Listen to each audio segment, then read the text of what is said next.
ముఖ్యంగా భారతదేశమే ఉలిక్కి పడింది ఈ సంఘటనతోటి. ఏదైతే భారత ప్రధాన న్యాయమూర్తి, సుప్రీంకోర్టు చీఫ్ జస్టిస్ అయినటువంటి గవాయి గారి మీద జరిగినటువంటి దాడి ఏదైతే ఉందో, నిజంగా ఇది భారతదేశంలో ఇది కూడా జరుగుతుందా, ఇది కూడా సాధ్యమేనా, ఇలాంటి ఒక మామూలు అడ్వకేటు ఒక ఇంత ధైర్యం ఉంటుందా, అసలు ఈ విధంగా ఒక ఢిల్లీలో సుప్రీంకోర్టు ప్రాంగణంలో అందరి సమక్షంలో న్యాయవాదులు అందరు కూర్చొని సభ్య సమాజం అంతా మరి చూస్తున్నటువంటి సమయంలో ఇంత ధైర్యంగా ఇంత ఈ విధమైన చేష్టలు చేసే వాళ్ళు కూడా ఈ భారతదేశంలో ఉంటారా అనే విధంగా ఇది జరిగింది. ఇది నిజంగా ఇది భారతదేశానికి ఒక రకంగా సిగ్గుచేటు. ఇలాంటి గవాయి గారి మీదనే జరిగింది అని అంటే ఇంకా సామాన్యులు ఒక లెక్కన గ్రామీణ ప్రాంతంలో ఉన్నటువంటి ఆ అమాయకుల మీద ఎన్ని అత్యాచారాలు, ఎన్ని అణచివేతలు, ఎన్ని చూశాము ఈ రెండు తెలుగు రాష్ట్రాల్లో. కారంచేడు, నీరుకొండ, చుండూరు, ఎన్ని ఉద్యమాలు, ఎన్ని రకాలైనటువంటి ఊచకోతలు, అమానుషాలు. కాబట్టి ఈ దేశం ఇంకా అలాంటి దాంతో ఇంకా బుసలు కొడుతూనే ఉంది, పడగలు విప్పుతూనే ఉంది. ఈ దేశంలో అట్టడుగు వర్గాలకు నిరంతరం అన్యాయమే జరుగుతూ ఉంది. కాబట్టి చట్టాలు, శాసనాలు వీళ్ళ విషయంలో మరి ప్రేక్షకులుగా ఉన్నటువంటి పరిస్థితి కూడా ఈ దేశంలో ఉంది. దీన్ని తీవ్రంగా కూడా ఖండించకపోతే ఇంకా భవిష్యత్తులో కూడా ఇలాంటి సంఘటనలు చోటు చేసుకునే అవకాశం ఉంది. కానీ ఏదో కొంతమంది చూస్తే సాధారణంగా మొక్కుబడిగా ఖండించినట్టుగా ఉంది. చాలా మంది ప్రైమ్ మినిస్టర్ గాని, హోమ్ మినిస్టర్ గాని, ఇతర ముఖ్యమంత్రులు గాని ఏదో పేరుకు మొక్కుబడిగా ఖండించినట్టుకే ఉంది తప్ప దీనికి ఒక సీరియస్ గా ఒక భారతదేశం అంతా తీవ్రంగా ఖండించి దీన్ని తీవ్రమైనటువంటి విషయంగా పరిగణించే పరిస్థితి లేదు. ఈ దేశంలో సమానత్వం కోసమే పోరాటం చేస్తున్నాం. మహాత్మా జ్యోతిరావు పూలే, బాబాసాహెబ్ అంబేద్కర్, కాన్షీరామ్ గారు, ఇంకా అనేక మంది ఉద్యమకారులు అంతా కూడా ఈ కుల వ్యవస్థను చదును చేసి అందరికీ సమాన హక్కులు, అధికారాలు, అందరూ పాలక వర్గాల్లో ప్రజాస్వామ్యంలో భాగస్వాములు కావడానికే నిరంతరం పోరాటం జరుగుతూ ఉంది. ఇన్ని సంవత్సరాల తర్వాత కూడా భారతదేశంలో మొన్నటి వరకు సుప్రీంకోర్టులో ఒకరో ఇద్దరో జడ్జీలు, అసలు ఓబీసీ నుంచి ఇప్పటి వరకు ఒక ప్రధాన న్యాయమూర్తిగా అయినటువంటి పరిస్థితి లేదు. అదేవిధంగా కొన్ని రాష్ట్రాల్లో అసలు హైకోర్టులలో జడ్జీలే లేరు కొన్ని కులాల నుంచి. ఇది ఎంత లేదన్నా కుల సమాజమే.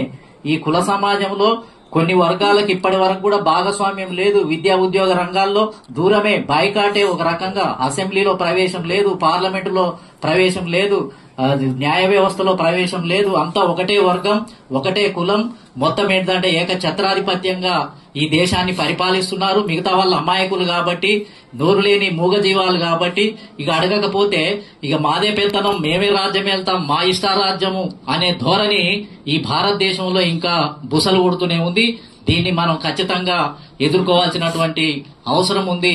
కాబట్టి ఇలాంటి సంఘటనలు జరిగినప్పుడు దీన్ని తిప్పికొట్టే శక్తి, సామర్థ్యాలు కూడా మన వాళ్ళు మౌనంగా ఉండటం కాకుండా దీన్ని ఎక్కడికక్కడ ఇప్పుడు సోషల్ మీడియా ద్వారా మనం ఖచ్చితంగా ఇలాంటి సంఘటనలు మళ్ళీ తిరిగి రాకుండా చేసే విధంగా, తిరిగి రాకుండా చేయటము అని అంటే అందరినీ గౌరవించడమే కదా, సమానత్వాన్ని అందరికీ ఈక్వల్ గా సాధించడమే కదా. కొన్ని వర్గాలకు ఒక న్యాయం, కొన్ని వర్గాలకు ఇంకొక న్యాయం.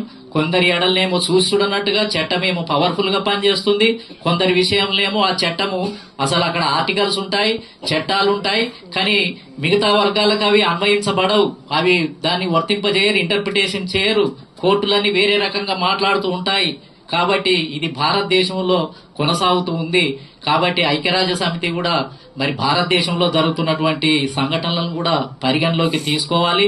ఇది ఖచ్చితంగా ప్రపంచం ముందు ఒక గాయమే. ఇది ఈ సంఘటన అనేది ప్రపంచంలో, భారతదేశంలో జరిగినటువంటి సంఘటన ప్రపంచానికే ఒక గాయం లాంటిది, ఒక మచ్చ లాంటిది.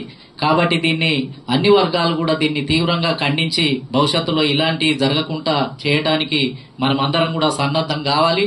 దీని అంతటికి కూడా కారణం మనం పాలక వర్గాలుగా లేకపోవటమే. మనం అసెంబ్లీ, లోక్సభ, అదేవిధంగా మంత్రివర్గము, లేకపోతే ఈ దేశంలో పవర్ఫుల్ శక్తులుగా అంబేద్కర్ కోరుకున్నట్టుగా పొలిటికల్ పవర్ అనేది మాస్టర్ కీ అనే దాన్ని మనం సాధించకపోవటం వల్లనే ఇలాంటి దాడులు జరుగుతాయి. అధికారంలో లేని కులాల మీదనే దాడులు జరుగుతాయి, బలహీనంగా ఉన్నటువంటి కులాల మీదనే దాడులు జరుగుతాయి.